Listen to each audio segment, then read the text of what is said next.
ఒక మాట చదువుకుందాం పిల్లారా. ఫిలేమోనుకు రాసిన పత్రిక అపోస్తులైన పౌలు భక్తుడు ఫిలేమోనుకు రాసిన పత్రిక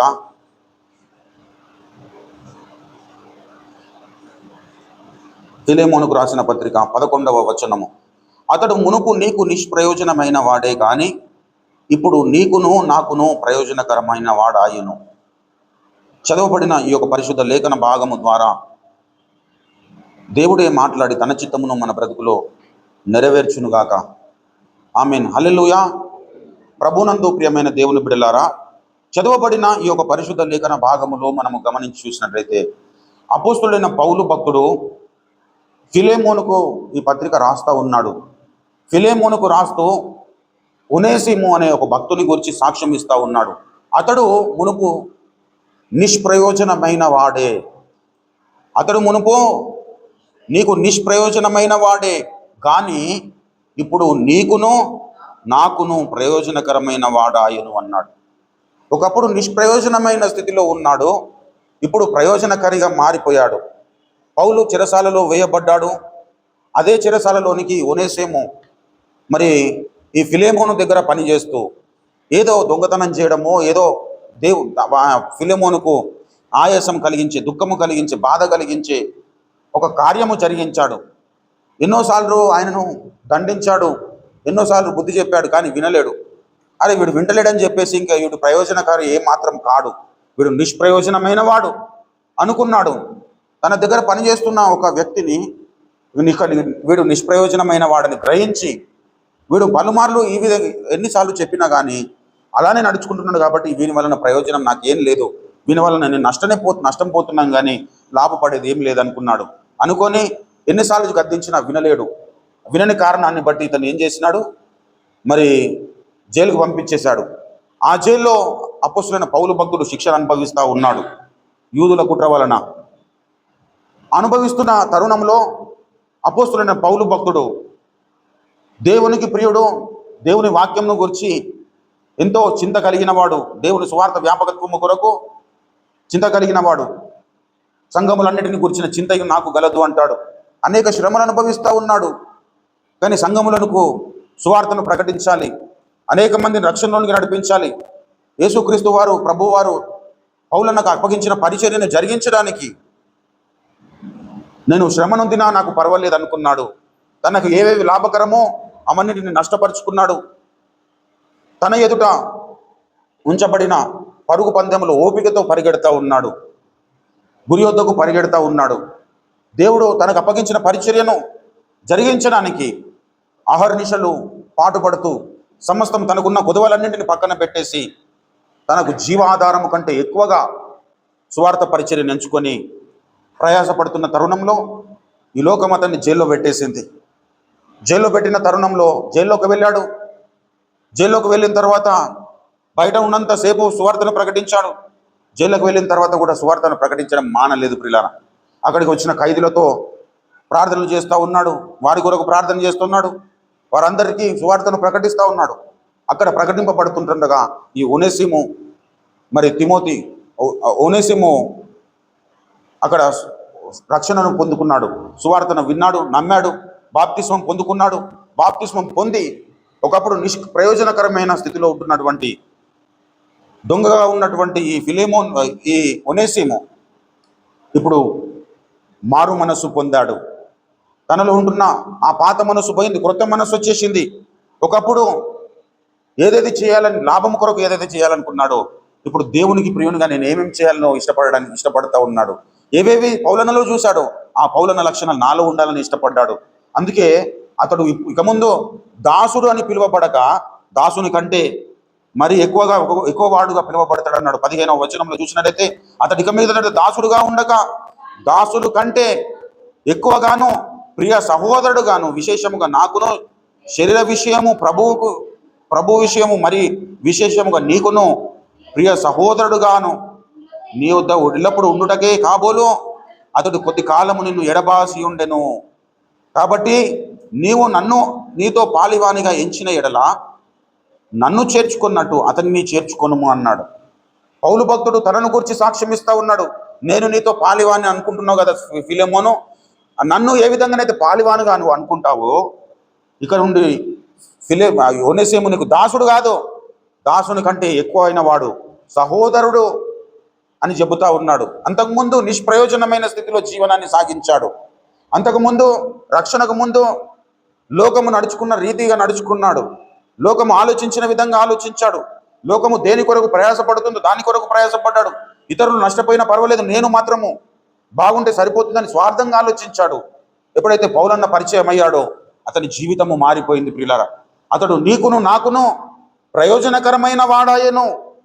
ప్రభునందు ప్రియులారా, ప్రయోజనకరమైన స్థితిలోనికి వచ్చాడు. ప్రభునందు ప్రియులారా, ఫిలిప్పీ పత్రికలో మరి మనం చూస్తాం. ఫిలిప్పీ పత్రికలోనికి వచ్చినట్లయితే అక్కడ మరి అందరూ తమ తమ సొంత కార్యములను చూచుకొనిచున్నారు, కానీ యేసుక్రీస్తు కార్యములు చూడరు అన్నాడు. దయచేసి 2వ అధ్యాయము, ఫిలిప్పీ పత్రిక 2వ అధ్యాయము 20వ వచనము, 21వ వచనంలో అందరూ తమ సొంత కార్యములను చూచుకొనిచున్నారు, కానీ యేసుక్రీస్తు కార్యములు చూడరు. అతని యోగ్యత మీరు ఎరుగుదురు. తండ్రికి కుమారుడు ఎలాగో సేవ చేయును, అలాగే నాతో కూడా సువార్త వ్యాపకత్వం నిమిత్తము సేవ చేసేను. ఎవరు ఈ భక్తుడు అంటే తిమోతిని గురించి రాస్తా ఉన్నాడు 19వ వచనములో. నేనును మీ క్షేమము తెలుసుకొని ధైర్యము తెచ్చుకొని నిమిత్తము తిమోతిని శీఘ్రముగా మీ యొద్దకు పంపుటకు ప్రభు అయిన యేసునందు నిరీక్షించుచున్నానని చెబుతూ అతని యోగ్యత మీరు ఎరుగుదురు. తండ్రికి కుమారుడు ఎలాగో సేవ చేయునో అలాగే అతడు నాతో కూడా సువార్త జ్ఞాపకత్వము నిమిత్తము సేవ చేసెను. ప్రభునందు ప్రియమైన దేవుని బిడ్డలారా, దేవునికి ప్రయోజనకరమైన వ్యక్తిగా తిమోతిని మనము చూస్తూ ఉన్నాము.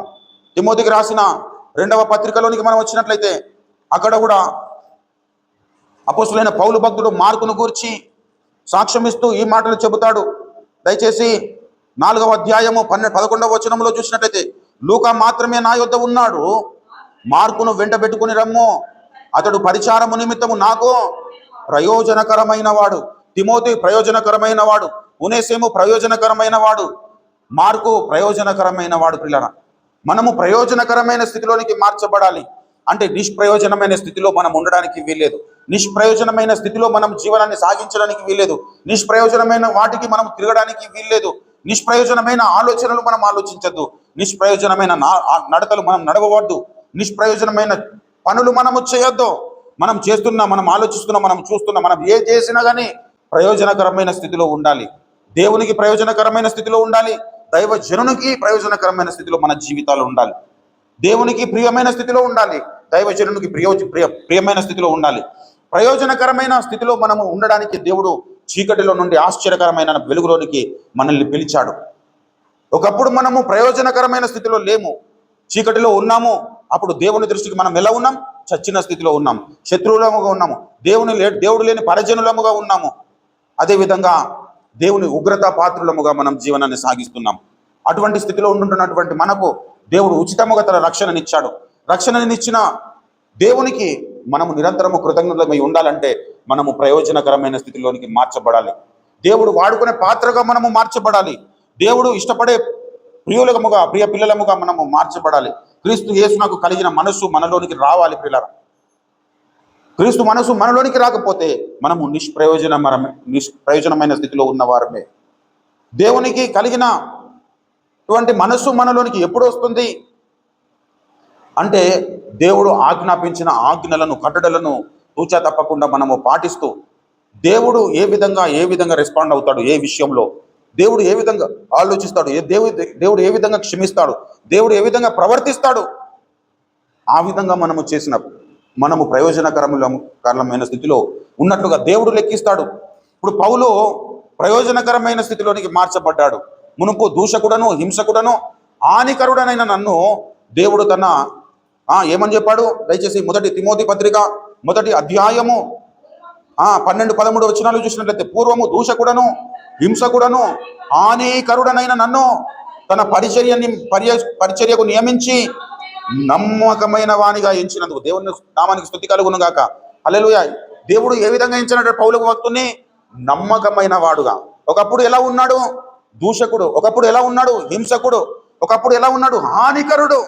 ఎవరికి హానికరుడు? దేవునికి హానికరుడు, దేవుని సంఘానికి హానికరుడు, దేవునికి ప్రియులకు హానికరుడు. దమస్కులో ఉంటున్న పరిశుద్ధులను చెరసాలలో వేయించడానికి అధికారుల దగ్గర తాకీదులు పొందుకొని బయలుదేరినాడు. అనేక పర్యాయములు అనేకులను అనేక విధాలుగా హింసించాడు.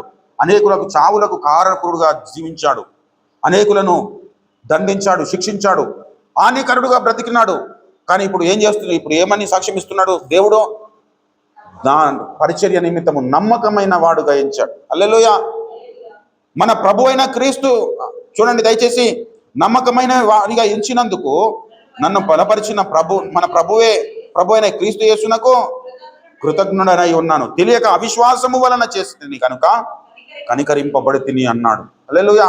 తెలియక అనేకమైన విషయాల్లో మనం చేశాము, అనేక విధాలుగా ప్రవర్తించాము. కానీ ఇప్పుడు తెలిసింది కాబట్టి ఇప్పుడు విశ్వాసముతో, అవిశ్వాసము వలన, తెలియక అవిశ్వాసము వలన చేస్తే కనుక కనికరింపబడ్డాను. ఇప్పుడు విశ్వాసులమైన మనము విశ్వాసముతో మనం ఎలా బ్రతుకుతున్నాం అనేది మనం పరీక్షించుకొని బ్రతకాలి ప్రియులారా. ఒకప్పుడు దూషకుడు, ఇప్పుడు దేవునికి నమ్మకమైన పరిచారకుడు పౌలు భక్తుడు. ఒకప్పుడు తిమోతి దేవుని కార్యములను చూడలేని స్థితిలో ఉన్నాడు, ఇప్పుడు దేవుని కార్యములను చూస్తూ ఉన్నాడు. అందరూ తమ సొంత కార్యములు చూచుకొనిచున్నాడు. కానీ తిమోతిని గురించి సాక్ష్యం ఇస్తూ పౌలు భక్తుడు ఏమని చెప్తున్నాడు? యేసుక్రీస్తు కార్యములను చూస్తాడు అన్నాడు. సంఘములన్నిటిని గురించిన చింత కలిగి జీవిస్తున్నాడు. అతని యోగ్యత మీరు ఎరుగుదు. తండ్రికి కుమారుడు ఎలాగూ సేవ చేయను, అలాగే సువార్త వ్యాపకత్వము నిమిత్తము అతడు సేవ చేసేను అంటున్నాడు. అదేవిధంగా మార్కు, అతడు ప్రయోజనకరమైన వాడు, సువార్త పరిచర్యలో ప్రయోజనకరమైన వాడు.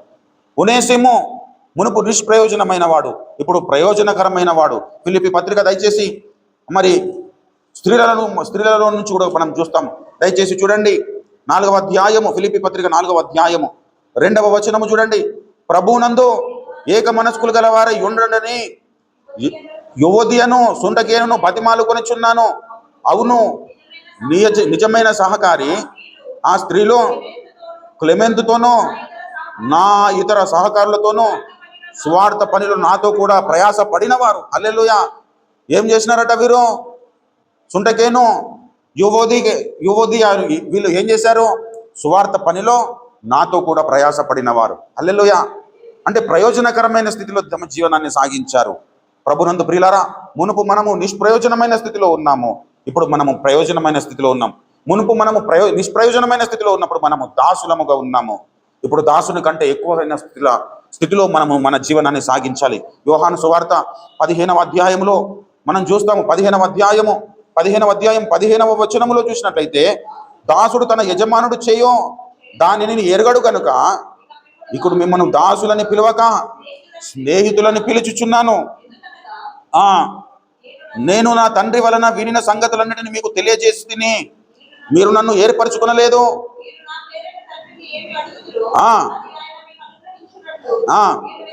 మీరు వెళ్ళి ఫలించుటకును మీ ఫలము నిలిచి ఉండుటకు నేను మిమ్మను. హల్లెలూయా. మనము ఎందుకు ఏర్పరచబడ్డాము? దాసులముగా ఉంటున్న మనల్ని దేవుడు ఏమని పిలుస్తా ఉన్నాడు? స్నేహితులని పిలుస్తా ఉన్నాడు. ఈ స్నేహితులమైన మనం ఏం చేయాలంటే మనము ఫలించాలి, మన ఫలములు నిలిచి ఉండాలి. హల్లెలూయా. మనము ఫలించాలి, మన ఫలములు నిలిచి ఉండాలి. అంటే మన ఫలము నిలిచి ఉండాలంటే మనము యేసునందు అంటు కట్టబడాలి. అదే అధ్యాయం దయచేసి చూడండి, 5వ వచనములో చూడండి. ద్రాక్షావల్లిని నేను, తీగలు మీరు. ఎవడు నా యందు నిలిచి ఉండునో, నేను ఎవరి యందు నిలిచి ఉండునో వాడు బహుగా ఫలించును. హల్లెలూయా. దేవుని యందు మనము నిలిచి ఉండడం నేర్చుకోవాలి పిల్లలు. దేవుని యందు మనం నిలిచి ఉండాలి. ఒకప్పుడు నిలవలేని స్థితిలో ఉన్నాడు ఒనేసిము. కానీ ఎప్పుడైతే పౌలన దొరికినాడో ఆ చెరసాలలో, నీ జీవితం ఇలా లేదురా నాయన, ఇలా ఉండకూడదు, దేవుడు మనల్ని ఏర్పాటు చేసుకున్నాడు. దేవుడు మనల్ని చీకటిలో నుండి ఆశ్చర్యకరమైన వెలుగులోనికి పిలవాలనుకుంటున్నాడు. ఆ పిలుపునకు నువ్వు లోపడితే నువ్వు మారు మనసు పొందు. మారు మనసు పొందితే నీ జీవితం మారిపోతుంది. కాబట్టి నమ్మినాడు. ఆయన మన పాపముల నిమిత్తము సిలువలో బలయ్యాడు. లేఖనముల ప్రకారం ఈ లోకానికి వచ్చాడు. లేఖనముల ప్రకారము మృతి చెందాడు, సమాధి చేయబడ్డాడు. లేఖనముల ప్రకారము 3వ దినమున తిరిగి లేచాడు. ఈ సువార్తను నమ్మినాడు. నమ్మి ఆ చెరసాలలోనే బాప్తిస్మము పొందాడు, మారు మనసు పొందాడు. మారు మనసు అనుభవంలో తన జీవనాన్ని సాగిస్తున్నప్పుడు పౌలన్న చెరసాలలో నుండి ఫిలెమోనుకు పత్రిక రాస్తా ఉన్నాడు. ఫిలెమోను, ఇప్పుడు నువ్వు జైల్లో వేయించినావు కదా, ఈ ఒనేసిము బయటకు రిలీజ్ అవుతా ఉన్నాడు. నేను ఇక్కడనే ఉన్నాను, కానీ వీడు బయటకు వస్తున్నాడు. కాబట్టి వీని చేర్చుకోవడానికి ఏమాత్రం నువ్వు వెనుకడుగు వేయద్దు. నీతో నన్ను ఏ విధంగానైతే పాలివానిగా ఎంచుతావో ఇతన్ని కూడా పాలివానిగా ఎంచుమని చెబుతా ఉన్నాడు. ఆ ఒనేసిముల గురించి ఇంకా మనం ఒక మాట తెలుసుకుందాం ప్రియులారా. దయచేసి చూడండి, దయచేసి ఫిలెమోను పత్రిక దయచేసి 17వ వచనము చూడండి. నీవు నన్ను పాలివానిగా ఎంచిన ఎడల నన్ను చేర్చుకున్నట్టు అతన్ని చేర్చుకునము. అతడు నీకు ఏ నష్టమైనను కలగజేసిన ఎడల నీకు ఏమైనా రుణమన్న ఎడలా చూడండి పిల్లరా, అతడు నా లెక్కలో చేర్చుమని చెబుతా ఉన్నాడు ప్రభునందు ప్రియులారా. అంతగా మారిపోయినాడు. అటువంటి మారు మనసు మనలోనికి రావాలి. అటువంటి అనుభవం మనలోనికి రావాలి ప్రియులారా. మునుపు మనము ప్రార్థన చేయని వారమైతే ఇప్పుడు ప్రార్థన చేసే వారంగా తయారు కావాలి. ప్రార్థన పరులముగా తయారు కావాలి. దేవునికి ప్రియులముగా తయారు కావాలి. దేవునికి అసహ్యంగా బ్రతికినాం ఒకప్పుడు. ఈ యుగధర్మము చొప్పున నడుచుకున్నప్పుడు ఇప్పుడు దేవునికి ప్రియమైన స్థితిలోనికి మనం మార్చబడాలి. అంటే మన ఆలోచన విధానం మారాలి, మన స్వభావం మారాలి, మన హ్యాబిట్స్ మారాలి, మన యాటిట్యూడ్స్ మారాలి. మనకు ఎటువంటి ఆలోచన విధానం ఉందో దాన్ని అంతటినీ సిలువకు అప్పగించుకునాలి. దేవుని యందు మనం నిలిచి ఉండాలి. ఎవడు నా యందు నిలిచి ఉంటాడో వాడు బహుగా, నేను ఎవరి యందు నిలిచి ఉంటాడో వాడు బహుగా ఫలించునన్నాడు. బహుగా ఫలించాలి, బహుగా ఫలించాలి. ఒకప్పుడు ఖైదీగా వెళ్ళినటువంటి ఒనేసిము బయటకు ఎలా వస్తున్నాడు? ప్రయోజనకరమైన వ్యక్తిగా వస్తూ ఉన్నాడు. ఒకప్పుడు ఐగుప్తు దాస్యం కింద మనము ఉన్నాం. ఆ దాస్యం నుండి మనల్ని దేవుడు విడిపించాడు.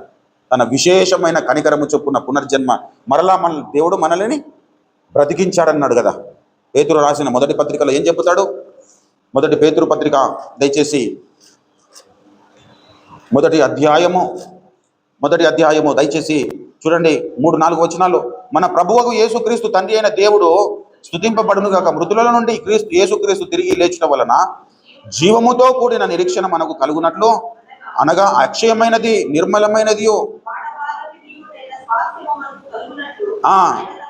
ఆయన విశేషమైన కనికరము చొప్పున ఆయన మరల మనను జన్మింపజేశాను. అంటే రెండవ జన్మ అనుభవము దేవుడు తన విశేషమైన కనికరము చొప్పున దేవుడు మనకు అనుగ్రహించాడు. ఇప్పుడు రెండవ జన్మను పొందుకున్నటువంటి ఒనేసిము ప్రయోజనకరమైన వాడయ్యాడు. ఇప్పుడు రెండవ జన్మను పొందుకున్నటువంటి తన విశేషమైన కనికరము చొప్పున కనికరింపబడి మరి మరలా జన్మింపబడిన మనము ఏ విధంగా బ్రతుకుతున్నాం? ప్రయోజనకరముగా బ్రతుకుతున్నామా? ప్రయోజనకరమైన స్థితిలో మనం బ్రతకాలనేది దేవుని కోరిక. ఆ ప్రయోజనకరమైన స్థితిలో మనం బ్రతకాలంటే మనము ఈ లోకములో అన్నిటి విషయంలో దేవుడు మనకు అధికారం ఇచ్చాడు, స్వాతంత్రం ఇచ్చాడు. కానీ ఏవి క్షేమాభివృద్ధి కలగజేస్తాయో వాటి మీద మాత్రమే మనము దృష్టి నిలపాలి ప్రియుల. హల్లెలూయా. అన్నిటి అందు నాకు స్వాతంత్రము కలదు కానీ అన్నీ చేయదగినవి కావు అంటాడు. అన్నిటి అందు నాకు స్వాతంత్రము కలదు కానీ అన్నీ క్షేమాభివృద్ధి కలుగజేయవు. అంటే చాలా విషయాలు మనం అనుసరిస్తున్నప్పుడు మరి క్షేమాభివృద్ధి కలగజేయని వాటిని మనం తప్పకుండా దృష్టించాలి ప్రియులారా. దయచేసి మొదటి కొరింథీ పత్రిక దయచేసి చూడండి, 6వ అధ్యాయము 12వ వచనము చూడండి. అన్నిటి యందు నాకు స్వాతంత్రము కలదు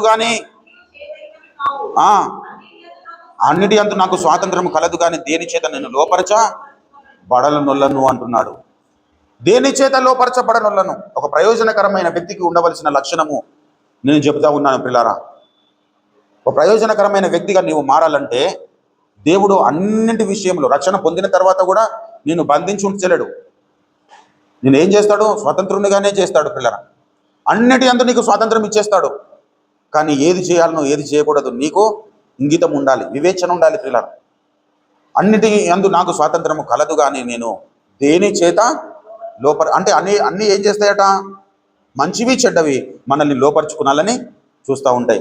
ఎవరైతే దేవునికి ప్రయోజనకరమైన వ్యక్తిగా మారాలని ఇష్టపడతారో, దేవునికి ప్రియమైన వ్యక్తిగా మారాలనుకుంటాడో, దేవునికి స్నేహితుడిగా మారాలనుకుంటాడో, ఆయన జీవితంలో చేయవలసిన అతి ప్రాముఖ్యమైన మరి కార్యక్రమం ఏంటంటే దేని చేత కూడా మనము లోపరచబడద్దు పిల్లలు. డబ్బు నిన్ను లోపరచబడద్దు, డబ్బు చేత నీవు లోపరచబడద్దు, అందము చేత లోపరచబడద్దు, లోకము చేత నీవు లోపరచబడద్దు. ఎప్పుడైతే నీవు వీటి చేత లోపరచబడనుల్లవో అప్పుడు దేవునికి ప్రయోజనకరమైన వ్యక్తి మారుతావు. దేవుని పరిచర్యలో ఒక భాగస్వామిగా, పాలివానిగా నీవు తయారు కాగలుగుతావు. హల్లెలూయా. ఆ సహోదరిలో సువార్త వ్యాపకత్వంలో నాతో కూడా పాలివారని చెప్పాడు. యువతికి సుంటకేను గురించి ఏం చెప్తాడు? ఆ సహోదరులు సువార్త వ్యాపకత్వంలో నాతో కూడా పాలివారని చెప్తున్నాడు. తర్వాత మార్కు నాకు ప్రయోజనకరమైన వాడు అన్నాడు. తర్వాత ఒనేసిము అతడు మునుపు నిష్ప్రయోజనమైన వాడే, ఇప్పుడు నీకును నాకును ప్రయోజనకరమైన వాడు. పౌలు ఒకప్పుడు దూషకుడు, హింసకుడు, హానికరుడు, ఇప్పుడు దేవుని చేత నమ్మకమైన వ్యక్తి అని ఎంచబడతా ఉన్నాడు. కారణం ఏంటంటే తమ జీవితంలో దేవునికి ప్రథమ స్థానంనిచ్చాడు. దేవునికి లోబడ్డారు, మరి దేనికి చేత లోపరచబడడానికి ఇష్టపడలేదు పిల్లారా. అదే అధ్యాయం, అదే మొదటి కొరింథీ పత్రిక 12వ అధ్యాయంలోనికి రండి దయచేసి. 12వ అధ్యాయము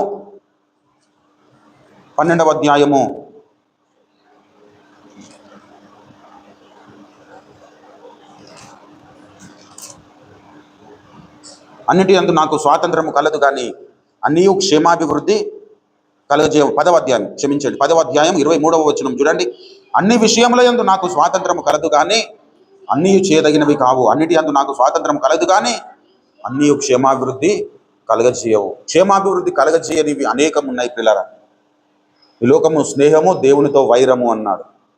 ఎవడు ఈ లోకముతో స్నేహము చేసిన ఎడల మరి తండ్రి ప్రేమ వానిలో ఉండదు అన్నాడు. హల్లెలూయా. కాబట్టి లోకపు స్నేహానికి మనము తావివ్వద్దు పిల్లరా. అన్ని క్షేమాభివృద్ధి కలగజేయవు. స్నేహం చేస్తే మంచిగా అనిపిస్తుంది. ఈ లోకంలో ఉంటున్న ఇప్పుడు యవనస్తులను మనం గమనించి చూసినట్లయితే దేవునితో స్నేహం కంటే లోకముతో స్నేహం, ఫ్రెండ్స్తో స్నేహం చేయడానికి ఇష్టపడతారు. ఎందుకో విలాసం, కొంత ఎలాంటి పరిస్థితులను సంతోషం ఉంటుందని. ఇదంతా భ్రమనే, ఏముండదు పిల్లరా. భ్రమలో జీవనాన్ని సాగిస్తూ ఉంటారు. తీరా చాలా ముందుకు వెళ్ళిన తర్వాత నష్టపోయి అయ్యో నేను ఎంత తప్పుడు అడుగు వేశానని చెప్పేసి ఏడుస్తూ బాధపడుతూ ఉంటారు. కాబట్టి దేవుడు మనకు ప్రయోజనకరమైన స్థితిలో అన్నిటినీ ఉపదేశించాడు.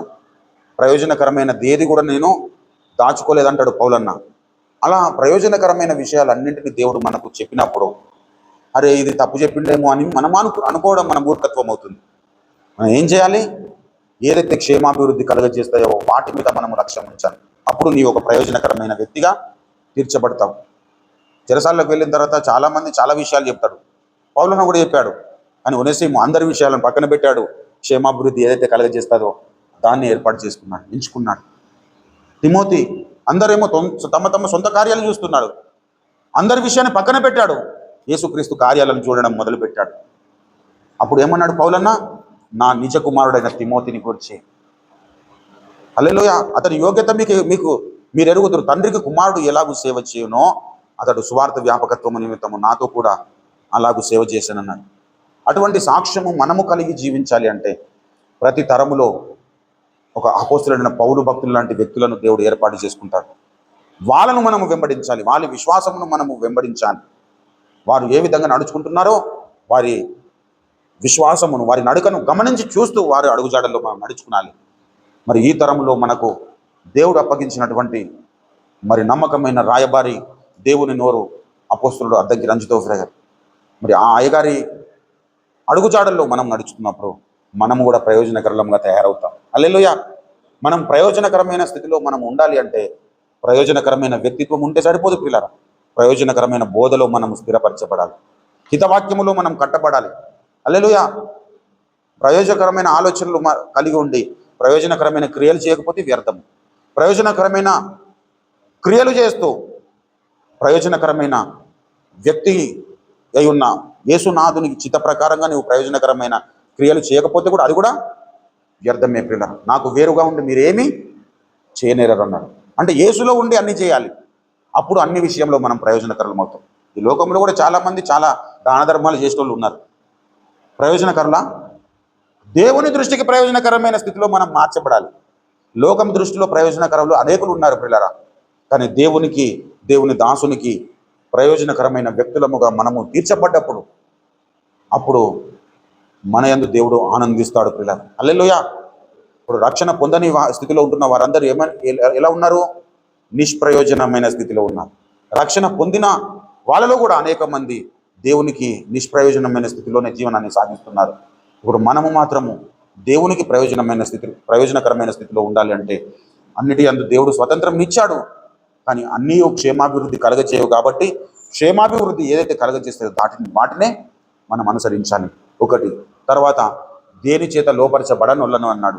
అంటే లోపరచుకోవడం చూడడానికి అనేకము ప్రయత్నిస్తాయి, కానీ నేను దేని చేత లోపరచబడనొల్లను అనే అనుభవంలో మనం ఉండాలంటే దేవునితో మనము అంటు కట్టబడాలి. హల్లెలూయా. ఎవడు నా యందు నిలిచినో, నేను ఎవని యందు నిలిచి ఉండునో వాడు బహుగా ఫలించు. హల్లెలూయా. మనం ఫలించాలి ప్రియులారా, ఫలించాలి. ఆ ఫలము నిలవాలి. మనం ఫలించాలి, మన ఫలము నిలిచి ఉండాలి. ఆ అనుభవంలో మనం బ్రతుకుదాం. ఇంతవరకు మనం ఏ విధంగా బ్రతికినామో మనకు తెలుసు, దేవునికి తెలుసు. కానీ ఇప్పటి నుంచి మాత్రం మనము ప్రయోజనకరమైన స్థితిలో మన జీవనాన్ని సాగిద్దాం. దేవుడు మెచ్చుకునే వాడు యోగ్యుడు అన్నాడు. హల్లెలూయా. తను తాను మెచ్చుకున్న వాడు యోగ్యుడు కాడు అన్నాడు. లోకము తన వారిని స్నేహిస్తుంది, లోకము తన వారిని మెచ్చుకుంటుంది, కానీ దేవుడు లోకము నుండి వేరైన వారిని మెచ్చుకుంటాడు, లోకము నుండి వేరైన వారిని ఎంచుకుంటాడు, లక్ష్య పెడతాడు. కాబట్టి దేవుని మీద మన గురి నిలుపుదాం. హల్లెలూయా. వారు ఈ లోకములో బ్రతికినంత కాలము కొన్ని శ్రమలు అనుభవించారు, కానీ వారు తమ యాత్రను ముగిస్తున్నప్పుడు పౌలన్న ఒక సాక్ష్యం చెబుతాడు, ఇక మీదట నా కొరకు నీతి కిరీటము ఉంచబడింది. ఆ నీతి కిరీటము ఒనేసిముకు వచ్చింది, ఆ నీతి కిరీటము తిమోతికి వస్తుంది, ఆ నీతి కిరీటము యవోదికి వస్తుంది, ఆ నీతి కిరీటము సుంటకేనుకు వస్తుంది, ఆ నీతి కిరీటము పౌలుకు వస్తుంది. కాబట్టి ఆ నీతి కిరీటమును పొందుకునే విధంగా మనము ప్రయాసపడదాం. మన ప్రయాస ఎప్పుడు కూడా దేవుడు వ్యర్థం కాకుండా దేవుడే చూస్తాడు. ఆ విధంగా మనం ముందుకు సాగుదాం, ఫలిద్దాం ప్రియులారా. మన ఫలము నిలిచినట్లుగా మనం ప్రయాసపడదాం. ఈ మాటలు దేవుడు మన వినికిడిలో ఆశీర్వదించి ఫలింపజేయునుగాక. రండి ప్రియులారా, మనం ప్రార్థన చేసుకుందాం, ఒక తీర్మానం చేసుకుందాం. ఇక్కడ నుండి మనము లోకంలోనికి వెళుతున్నాము. కాబట్టి ఈ లోకములో మనము దేవునికి ప్రీతికరంగా ఏ విధంగా జీవించాలి, ఏ విధంగా నడుచుకున్నాలి, దాని మీద మన దృష్టిని నిలుపుదాం. ఒకప్పుడు ఒనేసిము నిష్ప్రయోజనమైన స్థితిలో జీవించాడు, ప్రయోజనమును లేని స్థితిలో జీవించాడు. కానీ ఎప్పుడైతే పౌలన్న దర్శనము పొందుకున్నాడో ప్రయోజనకరమైన వాడయ్యాడు. ఇదిగో పాతవి గతించిన సమస్తము నూతన మాయను అనే స్థితిలో ఒనేసిము తన జీవనాన్ని సాగించాడు.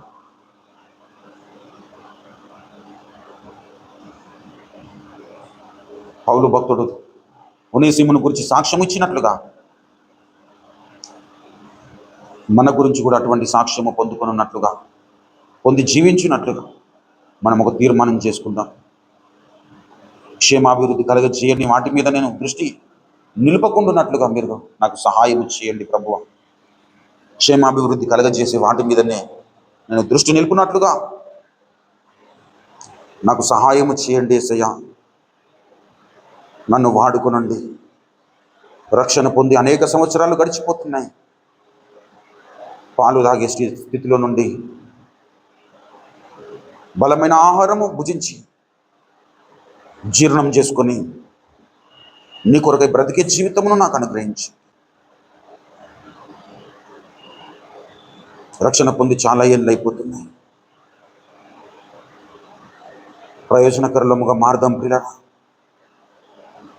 నువ్వు ప్రయోజనకరమైన స్థితిలో ఉండాలని దేవుడు ఇష్టపడుతూ ఉన్నాడు. లోకము దృష్టికి మాత్రమే కాదు, ముందుగా దేవుని దృష్టికి మనం ప్రయోజనకరులం అవుదాం.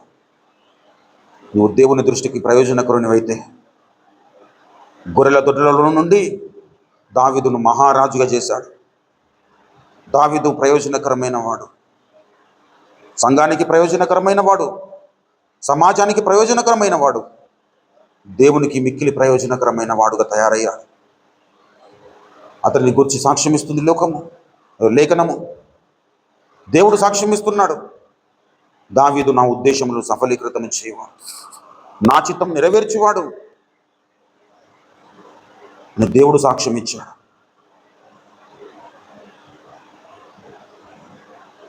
మోషే ప్రయోజనకరమైన వాడు, ఎలియా ప్రయోజనకరమైన వాడు.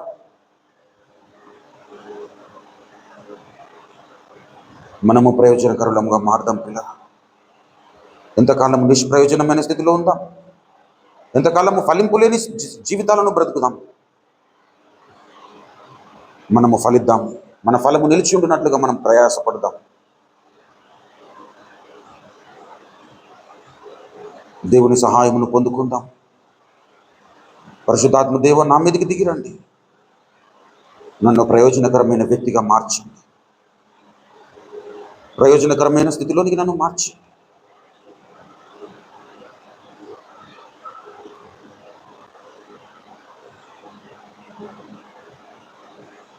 లెక్కాలేని మార్లు పడిపోతిని, దిక్కులేని వాడ నేనైతిని. చక్కా చేసిన నేత్రముల్ తెరచి క్రక్కున నిన్ను చూడనిమ్ము. చక్కా చేసిన నేత్రముల్ తెరచి క్రక్కున నిన్ను చూడనిమ్ము. ప్రభు యేసు నా రక్షక నొసగు కన్నులో నాకు నిరతము నిన్ను చూడా. ప్రభు యేసు నా రక్షక నొసగు కన్నులో నాకు నిరతము నిన్ను చూడా. ఎందారేసుని వైపు చూసేదరో పొందేదరో వెల్గు ముఖమునా. ఎందారేసుని వైపు చూసేదరో పొందేదరో వెల్గు ముఖమునా. సందేహము లేక సంతోషించుచు ముందుకు పరుగెత్తెదరు. సందేహము లేక సంతోషించుచు ముందుకు పరుగెత్తెదరు. ప్రభు యేసు నా రక్షక నొసగు కన్నులు నాకు నిరతము నిన్ను చూడా. లోకభోగాలపై నా నేత్రాలు సోకకుండునట్లు కృప చూపుము. లోకభోగాలపై నా నేత్రాలు సోకకుండునట్లు కృప చూపుము. నీ మహిమ దివ్య స్వరూపమును నిండారా నన్ను చూడనిమ్ము. నీ మహిమ దివ్య స్వరూపమును నిండారా నన్ను చూడనిమ్ము. ప్రభు యేసు నా రక్షక నొసగు కన్నులు నాకు నిరతము నిన్ను చూడా. యేసు నా రక్షక నొసగు కన్నులు నాకు నిరతము నిన్ను చూడా. దేవానికి వందనాలు, స్తోత్రములు ప్రభువా. నిత్యము నిన్ను చూస్తూ నిత్యము నీ యందు అంటుకట్టబడి నాయనా నిన్ను ధరించుకున్న స్థితి, క్రీస్తులోనికి బాప్తిస్మము పొందిన మీరందరూ క్రీస్తును ధరించుకొని ఉన్నారన్నాడు ప్రభువా. అలాంటి జీవితమును నాకు దయచి, నీకు కలిగిన మంచి మనస్సు ఆనాడు ప్రభువా తిమోతిలో మీరు ఇచ్చారు, మీరు ఉంచారు. అటువంటి మనసు నాకు కలగచేయండి. దేవుని ఇల్లంతటిలో మోషే నమ్మకస్తుడైనట్టుగా నీ ఇల్లంతటిలో సంఘమంతటిలో నేను నమ్మకస్తునిగా, నీ ప్రజల మధ్యలో నీకు నమ్మకమైన వ్యక్తిగా, నీకు ప్రీతికరమైన వానిగా, నీకు ప్రయోజనకరమైన వానిగా నన్ను తీర్చిదిద్దండి ప్రభువా. మీరే సహాయము చేయండి. అలాగునందరము దేవునితో నిబంధన చేసుకొని చుట్టుండగా విన్న వాక్యము మనందరిలో నీరు కట్టి ఫలించినట్లుగా మన మధ్యలో ఉన్నటువంటి ప్రియ సహోదరుడు తమ్ముడు ప్రేమ్ సాగర్ ముందుకొచ్చి ప్రార్థన చేస్తాడు. మనము ఆశీర్వాదంతో సెలవు తీసుకుందాం. హల్లెలూయా, హల్లెలూయా, హల్లెలూయా.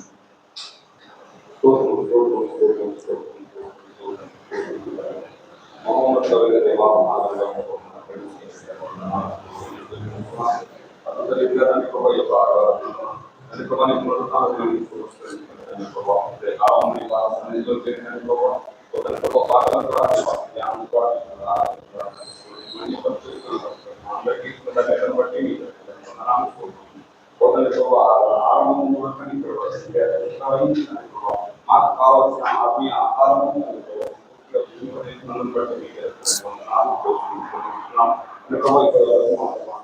ఈ మాటను బట్టి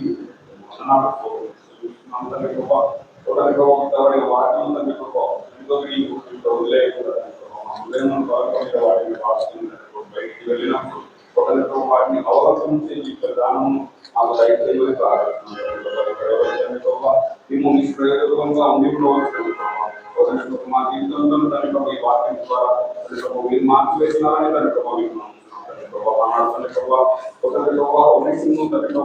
ఒకరితో ఏ విధంగా మార్చివేసినారో ఈరోజు మమ్మల్ని మార్చివేస్తున్నామని బట్టి ప్రయోజనకారకంగా చేస్తున్నామని బట్టి మీకు తెలుసలేము ఒకరితో ఆనాడు ఏలాగైతే పౌరులు మార్చివేసినారని పోయినాడు అందరినీ మార్చివేయబోతున్నాను బట్టి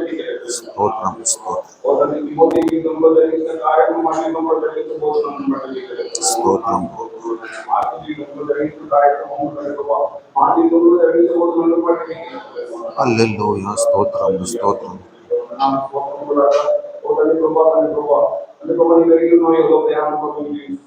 అనేకమైన పరిస్థితుల్లో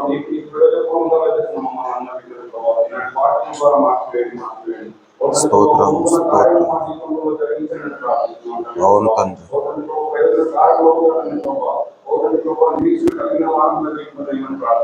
ఓ తండ్రి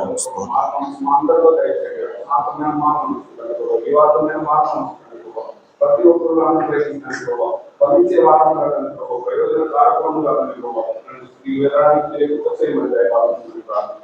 ప్రార్థిస్తున్నాం. ఏ ఆశతో వచ్చిన అందరినీ వారి యొక్క సమస్యలను మీరు నెరవేర్చండి. ప్రతి ఒక్క అవసరం మీరే తీర్చివేసినందుకు మీ నామకే మహిమ ప్రభావం పొందుకోమని ప్రార్థిస్తున్నాను.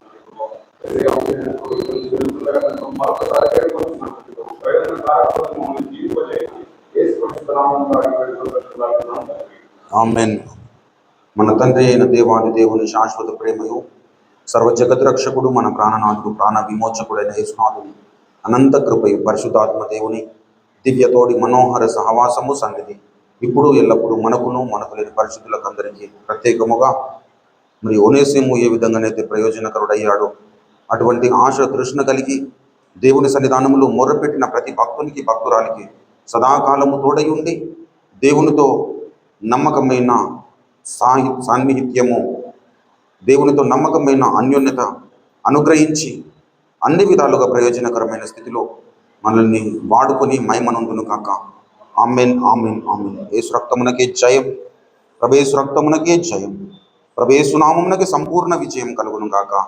అపవాదికి వాని క్రియలకు అనంత నాశనం కలుగును గాక. ఆమేన్ ఆమేన్ ఆమేన్. యేసు నామము ధరించగానే మనసు మారి నూతన మగును. యేసు నామము ధరించగానే మనసు మారి నూతన మగును. భేదమేమియు లేదెవ్వరికి, భేదమేమియు లేదెవ్వరికి నాదుని ధరించి ధరింపా, నాదుని ధరించి ధరింపా. పైనున్న ఆకాశమందునా కిందున్న భూలోకమందునా లేదు ఏనా మగున రక్షణ, లేదు పాపమోచన, లేదు పాపమోచన. పైనున్న ఆకాశమందునా. అందరికీ వందనాలు. దైవాశీస్సులు. ప్రేమతో ఒకరినొకరు పరామర్శించుకొని సెలవు తీసుకోవాల్సిందిగా ప్రభు పేరిట మనవి చేస్తూ ఉన్నాను.